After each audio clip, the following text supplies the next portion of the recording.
Romanos 12, 9. O amor seja sem hipocrisia, detestai o mal, apegando-vos ao bem. Amai-vos cordialmente uns aos outros com amor fraternal, preferindo-vos em honra uns aos outros. No zelo não sejais remissos, sede fervorosos de espírito, servindo ao Senhor. Regozijai-vos na esperança, sede pacientes na tribulação, na oração perseverantes. Compartilhai as necessidades dos santos, praticai a hospitalidade, abençoai os que vos perseguem, abençoai e não amaldiçoeis. Alegrai-vos com os que se alegram, e chorai com os que choram. Tende o mesmo sentimento uns para com os outros. Em lugar de serdes orgulhosos, condescendei com o que é humilde, não sejais sábios aos vossos próprios olhos. Não torneis a ninguém mal por mal, esforçai-vos por fazer o bem perante todos os homens. Se possível, quanto depender de vós, tende paz com todos os homens. Não vos vingueis a vós mesmos, amados, mas dai lugar à ira, porque está escrito: a mim me pertence a vingança, eu é que retribuirei, diz o Senhor. Pelo contrário, se o teu inimigo tiver fome, dá-lhe de comer. Se tiver sede, dá-lhe de beber, porque fazendo isso, amontoarás brasas vivas sobre a sua cabeça. Não te deixes vencer do mal, mas vence o mal com o bem. Vamos orar mais uma vez. Deus, sem a ação do Teu Santo Espírito, iluminando nossas mentes, falando aos nossos corações, indicando o caminho, Tua vontade, nós não poderemos captar toda a profundidade da Tua palavra nessa noite. Por isso, rogamos que o Teu Santo Espírito nos conduza assim, pois oramos em nome de Jesus Cristo. Amém. Irmãos, uma das coisas que tem chamado muita atenção na imprensa é o volume enorme, já há algum tempo, de denúncias de corrupção no Brasil. O que me impressiona não é o volume enorme de denúncias de corrupção, mas são as novas denúncias de corrupção, ou seja, parece que os governantes não perceberam que algo mudou. Entra governo, entra partido, sai partido, os anos vão se passando e a prática se repete, Eles não perceberam que algo mudou. A população brasileira mudou, a percepção mudou, os meios de comunicação transformaram a nossa sociedade, mas parece que algumas pessoas não perceberam isso. O Peter Drucker, que é um dos papas da administração, escrevendo um livro sobre a administração de empresas, disse o seguinte: qualquer organização existente afunda logo se não houver inovação. E inovação não é apenas física. A inovação tem a ver com o caráter, com a personalidade. A inovação tem a ver com uma nova maneira de ver as coisas. Nós precisamos aprender aquilo que Jesus Cristo chamou a atenção em Mateus capítulo 16, quando ele disse: percebam os sinais. Vamos dar uma olhada nesse texto, Mateus capítulo 16. O texto de Mateus capítulo 16, Jesus está no auge do seu ministério, falando, curando, transformando vidas. As pessoas acompanham, a população acompanha a jornada de Cristo. Em Mateus capítulo 16, o texto diz que, aproximando-se os fariseus e os saduceus, pessoas religiosas que entendiam da religião judaica, tentando, depende da sua tradução, pediram-lhe que mostrasse um sinal vindo do céu. Ele, porém, lhes respondeu: chegada a tarde, dizeis, haverá bom tempo, porque o céu está avermelhado, e pela manhã, hoje haverá tempestade, porque o céu está de um vermelho sombrio. Sabeis, na verdade, discernir o aspecto do céu, e não podeis discernir os sinais dos tempos. Uma das críticas de Jesus foi a falta de percepção de algo além daquilo que a experiência limitada a tempo e espaço já tinha dado a eles. Jesus diz assim: você precisa perceber sinais além do sinal do tempo. Aqui na Gávea, se a nuvem preta vier aqui do Jockey Club, não se preocupe, não vai chover. Se vier aqui do lado esquerdo, não virá chuva, mas se ela se concentrar aqui, nessa região, pode preparar o agasalho, porque vai chover. É uma questão de né? Percepção do tempo. E os sinais, eles se manifestam na nossa vida. E nós precisamos ter sabedoria para discernir os sinais. Não apenas os sinais espirituais, não apenas o sinal do tempo, se vai chover ou não, se vai fazer sol ou não, mas os sinais físicos.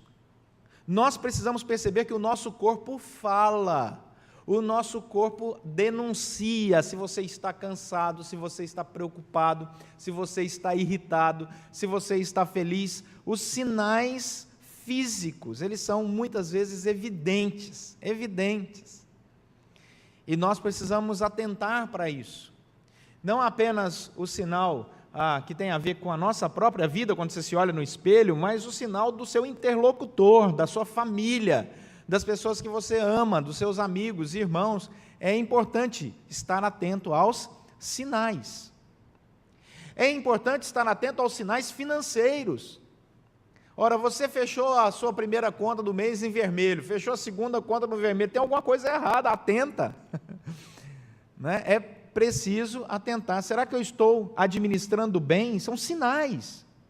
E Jesus diz, vocês precisam estar atentos aos sinais, não apenas os sinais de um tempo, mas também os sinais físicos, os sinais materiais. E eles estão aí. E se nós não inovarmos, se nós não evoluirmos, se nós não desenvolvermos essa percepção, logo, logo nós vamos ficando para trás. Nós começamos a nos desconectar com a nossa própria vida, com o nosso organismo, com a nossa capacidade de raciocinar e assim por diante. Você quer desligar um cérebro? Pare de ler, pare de ouvir música, né? Você logo, logo, seu cérebro vai começar a falhar, porque você deixou de desenvolvê-lo. Você parou de desenvolvê-lo. A vida espiritual também tem sinais. E ela é a base da nossa existência. Ela é a base da nossa existência. Se nós não percebermos os sinais na nossa vida espiritual, nós corremos o risco de ficarmos anos e anos sentados num banco de uma igreja e não evoluirmos espiritualmente. O apóstolo Paulo chama atenção para isso aqui, a igreja em Roma. Do capítulo 1 até o capítulo 11, 11º capítulo, você encontra Paulo lançando toda a base teológica para a igreja de Roma. Ele está preocupado em dar um embasamento teórico, teológico, muito sério. São capítulos dificílimos de você compreender. Não é muito simples interpretar Romanos. Você vai gastar um bom tempo pensando e entendendo a figura do primeiro Adão, do segundo Adão, por exemplo, né? E assim por diante. A relação que o texto de Romanos tem com a teologia é profunda. Já no capítulo 12 em diante, Paulo para de falar coisas muito complicadas teologicamente, sobre o fato do judeu, por exemplo, ser indesculpável e a igreja ser o novo Israel de Deus, e no capítulo 12 ele vai entrar na vida prática. Ok, eu já entendi, pela graça eu sou salvo, mediante a fé, isso não vem de nós, é dom de Deus. Eu já entendi o processo da justificação, eu já entendi a chamada de Deus para a santificação, eu já entendi a chamada de Deus para a glorificação, eu já tenho uma boa perspectiva escatológica, eu sei o que é Nova Jerusalém. Ok, mas como isso se traduz de maneira prática no nosso dia a dia? É isso que Paulo vai dizer aqui à igreja em Roma. E quais são os benefícios de se praticar o Evangelho. Não apenas crer no Evangelho, mas praticar o Evangelho. O autor de Hebreus, ele faz uma crítica ao capítulo 6, diz assim que tem gente que está há muitos anos na igreja e, atentando ao tempo decorrido, já devia ser mestre, mas ainda discute as coisas mais básicas do cristianismo, como, por exemplo, a quantidade de água no batismo. Ele diz, não é possível que alguém ainda se volte às doutrinas mais elementares dos oráculos de Deus. Não é possível. Como é que é esse negócio? Como é que é a oração? Como é que a gente ora? Ele diz, mas não é possível, essa pessoa já tem muito tempo de vida cristã, ainda não aprendeu isso. O autor de Hebreus chama essa atenção. Então, nós precisamos nos alegrar com o desafio que Deus tem para nós, de aprofundarmos os sinais e a percepção deles na nossa vida cristã. Vamos a eles. Versículo 9. Se eu quero entender e perceber se eu estou desenvolvendo uma vida cristã saudável, se eu quero observar os sinais de uma vida cristã saudável na minha vida e os frutos que com certeza isso trará, a primeira coisa é o amor. Paulo vai dizer isso em 1 Coríntios capítulo 13, ainda que eu fale a língua dos homens e dos anjos, ainda que eu tenha o dom X, Y, Z, ainda que eu conheça toda a ciência, que eu domine tudo, se eu não tiver amor, nada adianta. Quando perguntaram para Jesus, resuma toda a lei, profetas, resume aí. Ele disse, amarás o Senhor teu Deus. Então a primeira coisa que nós precisamos perceber no nosso cristianismo, nos sinais do nosso coração é, a minha vida com Cristo tem me feito uma pessoa mais amorosa? Eu amo mais? Depois de entender o sinal da graça de Deus, que eu fui salvo pela graça, na minha caminhada, no meu dia a dia, eu sou uma pessoa mais amorosa? A palavra amor aqui é ágape, no grego, que é a palavra compromisso, zelo, cuidado. Olha o que diz o versículo 9, mantenha sua Bíblia aberta, por favor. O amor seja sem hipocrites, sem fingimento, sem máscara de falsidade, seja amor verdadeiro. Então a primeira pergunta é esta: como eu posso entender, discernir, perceber os sinais de um amor sem fingimento? É simples, um amor que não é fingido é aquele que detesta o mal e se apega ao que é bom. Esse é o verdadeiro amor.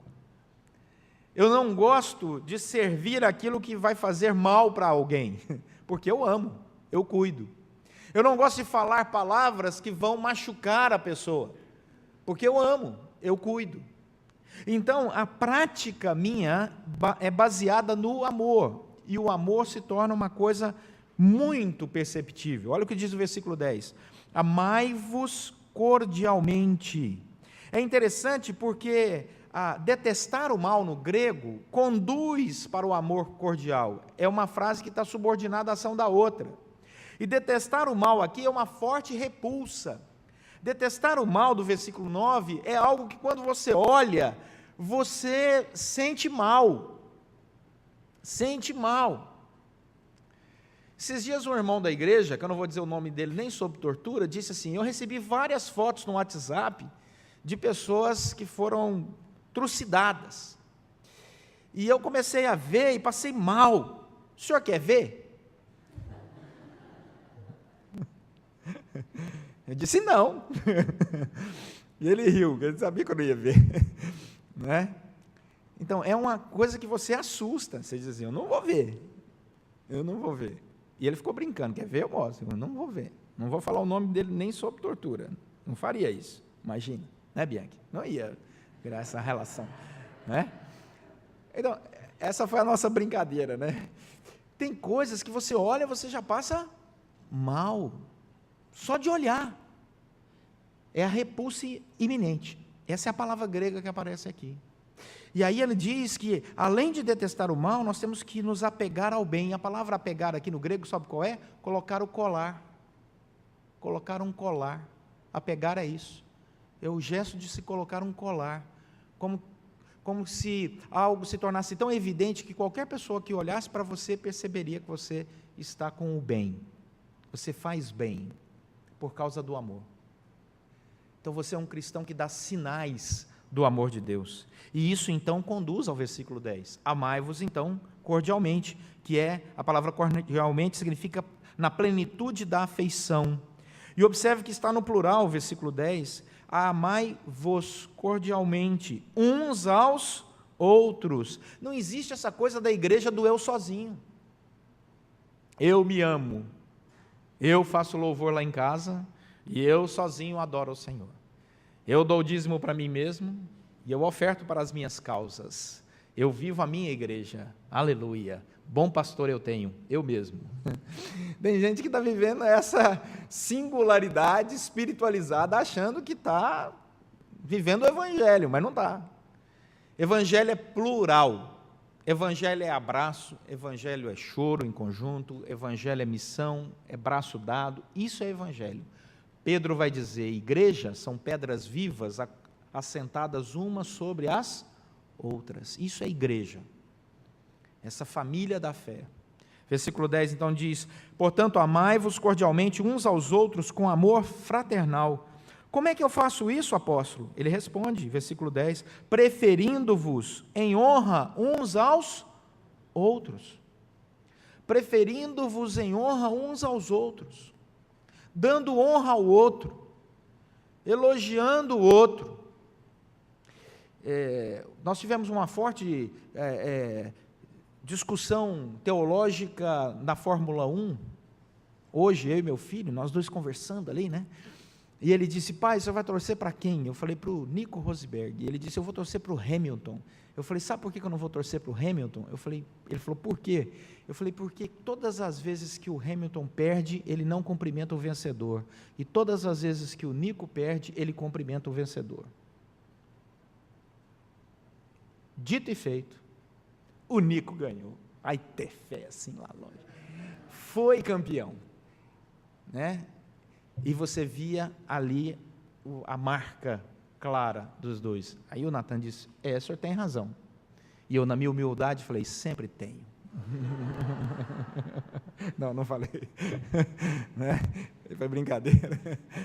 Então, essa é a nossa relação.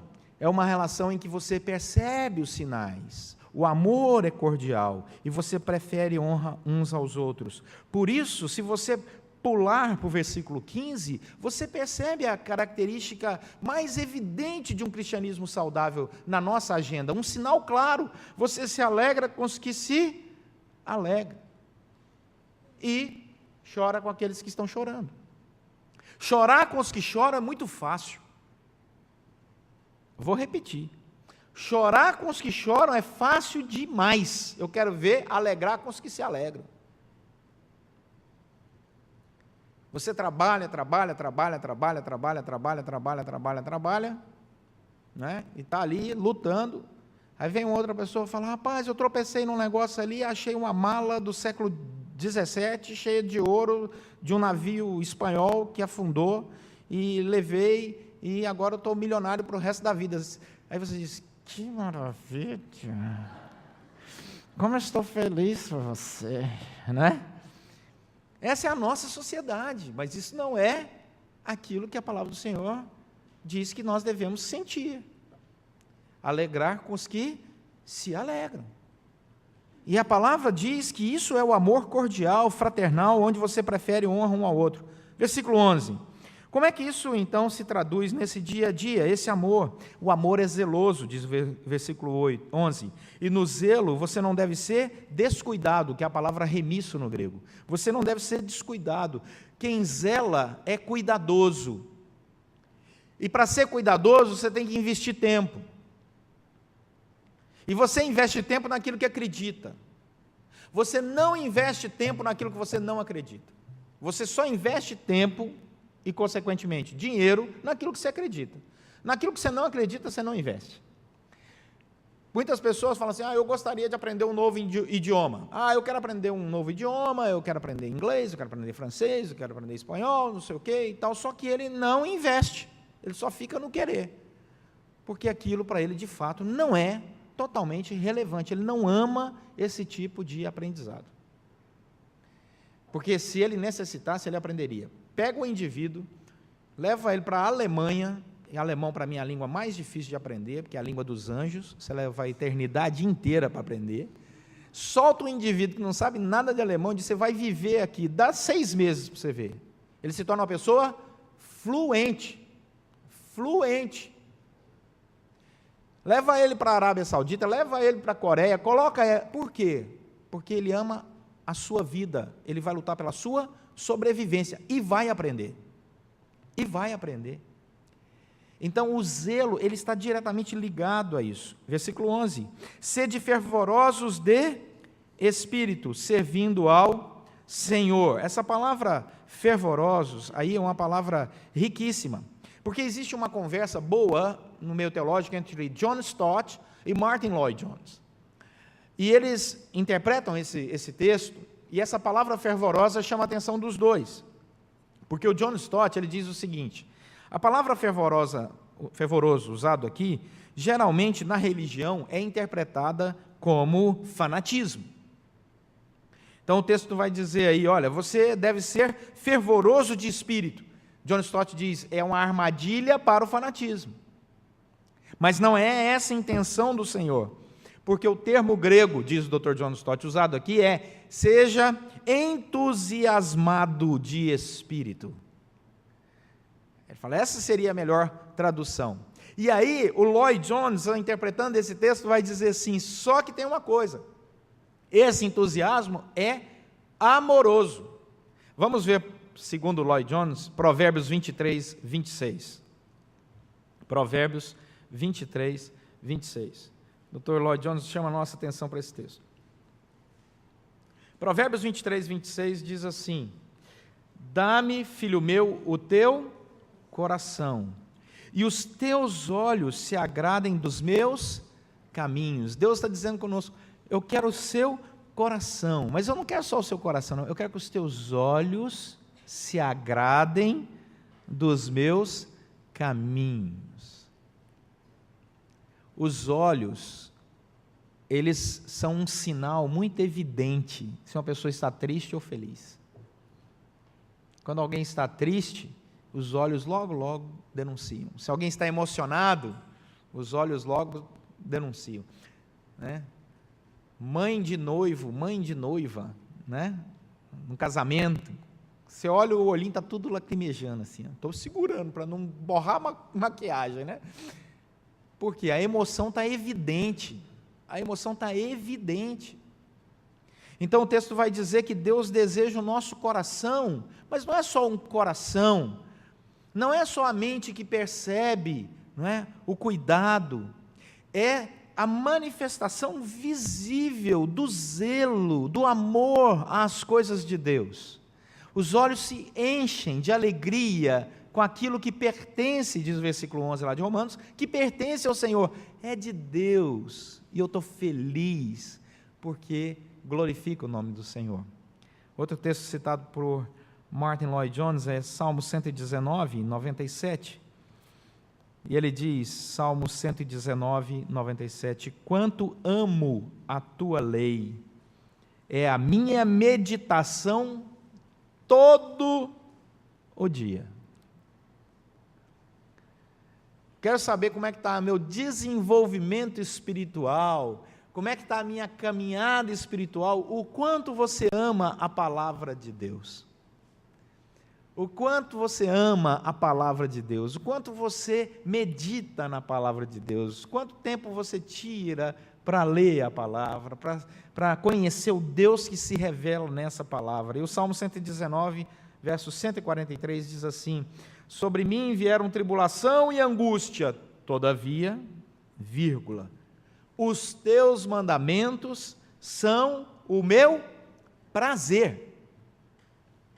Deus quer que você viva com prazer, com alegria, com amor.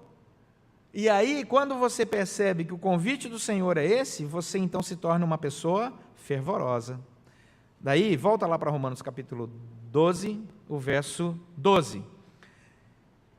Estou amando, detestando o mal, colocando o colar do bem, me relacionando com as pessoas em amor, estou feliz pelo sucesso delas, choro com os que choram, mas também me alegro com os que se alegram.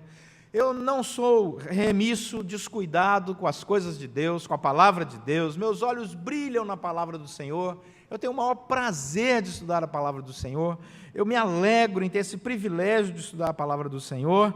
E aí, qual é o resultado disso? Versículo 12. O resultado é que você vai viver cheio de regozijo. Você vai viver cheio de regozijo na esperança. E quando a tribulação acontecer na sua vida, diz o versículo 12, você vai ter paciência. Como é que alguém pode ter paciência no meio da tribulação? Versículo 12 responde, porque ele está vivendo uma vida de oração. Versículo 12 diz que na oração você é perseverante. A palavra ela vai se interpretando, gente. A Bíblia ela vai se interpretando, você não precisa inventar, não. Deixa que ela fala, é palavra de Deus falando aos nossos corações. Você ama ama as pessoas, seus olhos brilham com a minha palavra, você está detestando o mal, largando para lá aquilo que incomoda, e são sinais claros que desagradam ao Senhor, o seu coração está cheio de entusiasmo, de espírito, então, mesmo que você passe pela tribulação, você vai ser uma pessoa que no meio da tribulação vai mostrar alegria, porque eu sei em quem tenho crido. Ele está no controle de todas as coisas. E no meio da dificuldade, no meio da tribulação, no meio da crise política, crise econômica, crise não falta, né?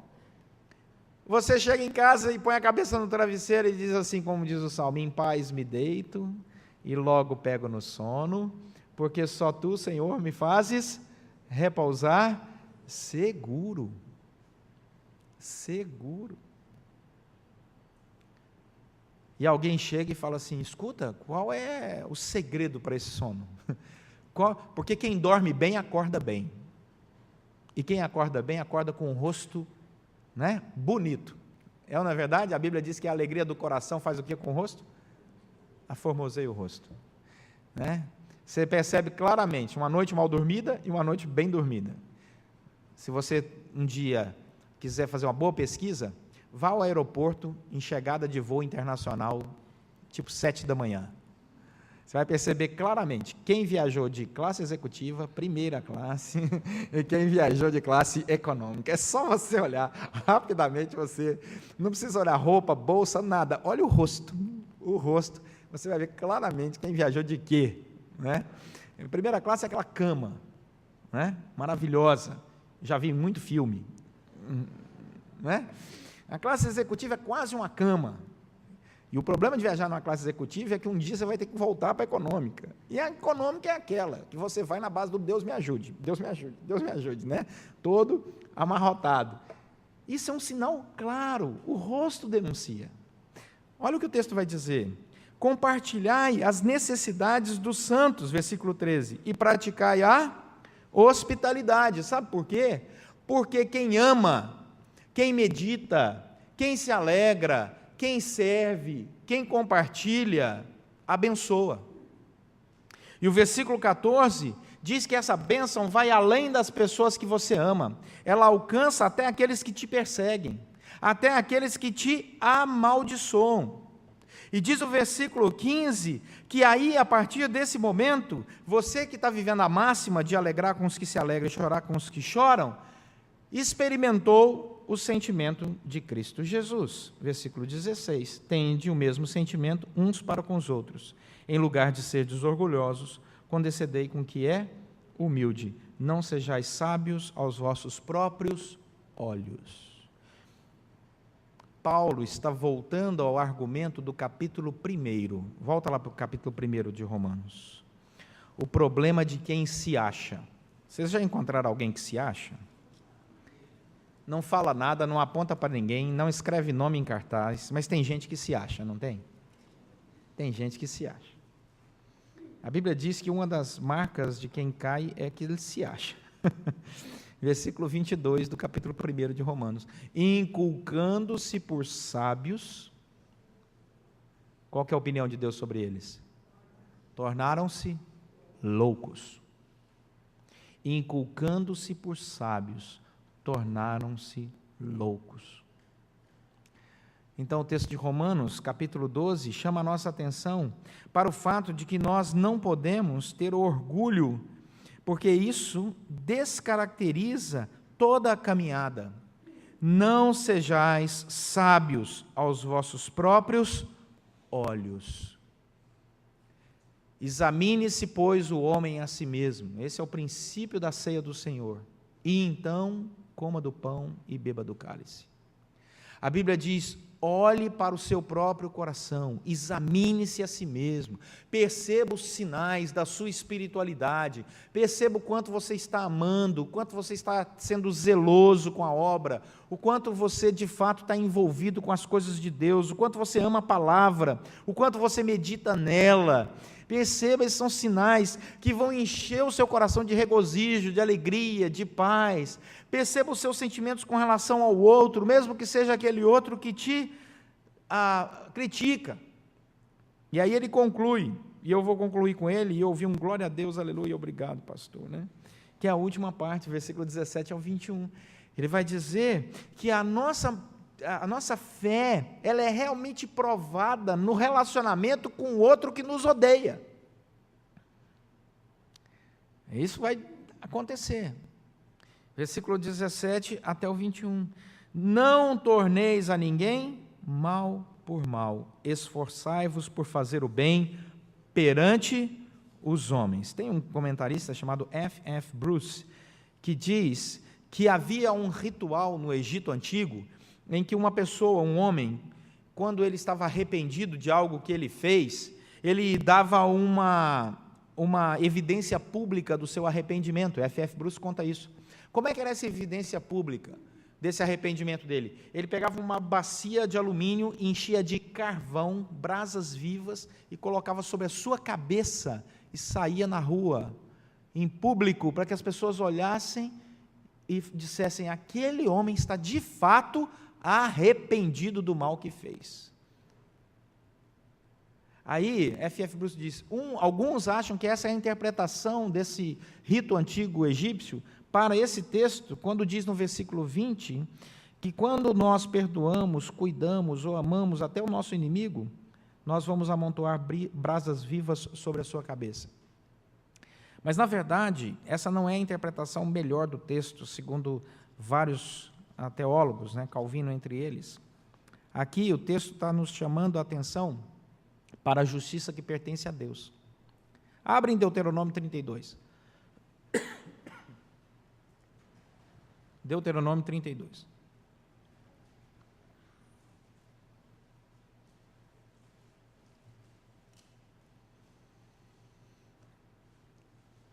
O texto de Deuteronômio 32, verso 35,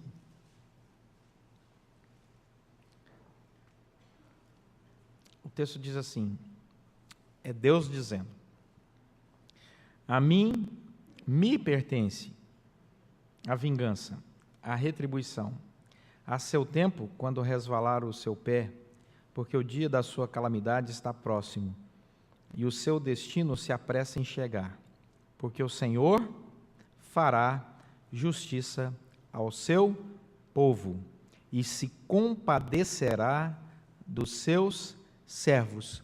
Pergunta: quem está fazendo a justiça? O Senhor. A justiça pertence ao Senhor. Portanto, o texto vai dizer, lá no versículo 19 de Romanos capítulo 12, pode voltar para lá, que nós não devemos nos vingar a nós mesmos, mas nós devemos dar lugar à ira de Deus, porque a ira é a manifestação da justiça de Deus. Quando alguém se levanta contra o povo do Senhor, ele está perdido, porque quem vai defender a causa do povo do Senhor é o Senhor, porque o povo é do Senhor, a justiça é do Senhor, a vingança é do Senhor. Não se preocupem, Deus é a nossa justiça. Portanto, o cristão não tem que fazer justiça com as próprias mãos, deixa que Deus cuida. Deixa que Deus cuida. O nosso coração tem que ser amoroso e não vingativo. E por isso, nós não devemos nos deixar, versículo 21, vencer do mal, Romanos 12, 21, mas devemos vencer o mal com o bem. Tá bom. Ok, pastor, o senhor falou, mas o que é que eu levo para casa? Aprendizado, meus irmãos. Aprendizado. Deus nos chamou pela graça, nos salvou, né? Nós fomos justificados pela fé em Cristo Jesus, essa é a manifestação maravilhosa de sua graça. Ok, até o capítulo 11 de Romanos entendemos toda essa história teológica, mas a partir do capítulo 12 devemos viver a prática. Os sinais práticos dessa espiritualidade têm que ser manifestos no nosso dia a dia. E ele começa com amor. Então, o convite é para você olhar para o seu interior e para o seu exterior. Como estão os sinais da espiritualidade cristã na sua vida, no seu interior e no seu exterior? Deus quer encher a sua vida de regozijo, de alegria, de paz. Descansa na justiça dEle. Tira do seu coração toda mágoa, toda tristeza, tudo aquilo que a Bíblia diz que são sentimentos ruins. Tira isso do seu coração. Viva a leveza do cristianismo, porque aqueles, como disse Drucker, que não inovarem, aqueles que não evoluir, eles vão falir. Tem muita gente que já faliu há muito tempo e precisa ser reciclado, né, na sua alegria, na sua disposição, no seu entusiasmo no Espírito. Entusiasmo no Espírito. É isso que restaura a alegria, a disposição de viver uma vida cristã, da qual Cristo Jesus morreu na cruz e ressuscitou para que vivêssemos. E Jesus falou: olha, eu fiz muitas obras, mas vocês vão fazer muito mais em termos de quantidade, não de qualidade. O termo grego é claro com relação a isso. Vocês vão fazer muito mais, porque eu estou enviando vocês ao mundo. Eu não estou tirando vocês do mundo, para que vocês possam ir ao mundo e para que vocês possam dar frutos, e que o fruto de vocês floresça para a glória de Deus. Para a glória de Deus. Então, quando alguém olhar para o seu rosto, mesmo que você desça da classe econômica, vai pensar que você veio de primeira classe. Vai dizer: mas que beleza, você veio de quê? Vim com o Senhor Jesus. Né? Quando você passar uma noite assim, e está na hora de dormir, preocupado, entregue a sua causa ao Senhor, descansa, ora, descansa, Senhor, cuida aí, eu tenho que dormir, dá paz ao meu coração. Ô Senhor, faz essa fé funcionar, tem misericórdia, né? E você vai ver como Deus tira a sobrecarga, porque Mateus capítulo 11 está valendo, meus irmãos. Mateus capítulo 11, verso 28, 29, 30, está valendo. Vinde a mim, todos vós que estáis cansados e sobrecarregados, e eu vos aliviarei. Quem falou foi Jesus Cristo, está valendo. Leva e entrega. Basta cada dia seu próprio mal. E o Senhor vai fazer com que você evolua muito na sua vida cristã. E os sinais evidentes da alegria, da paz, do amor estarão no seu rosto. Amém? Vamos orar.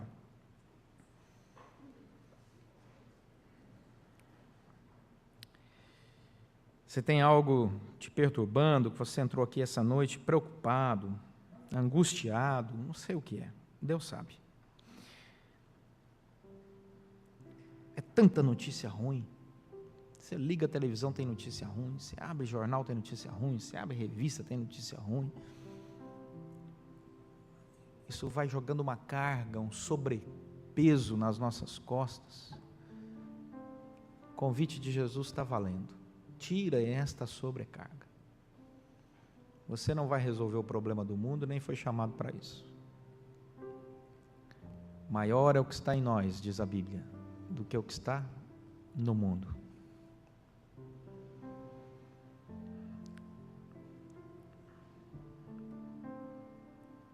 Senhor, nosso Deus e Pai, obrigado pela leveza de alma que o Senhor nos convida nesse desenvolvimento da vida cristã. Queremos amar mais, nos alegrarmos mais com os Teus mandamentos, nos regozijarmos na Tua presença. Queremos experimentar o amor cordial dos irmãos. Queremos, ó Deus, desenvolver uma espiritualidade mais leve, sadia, que tenha um compromisso com a alegria, porque a alegria do Senhor é a nossa força.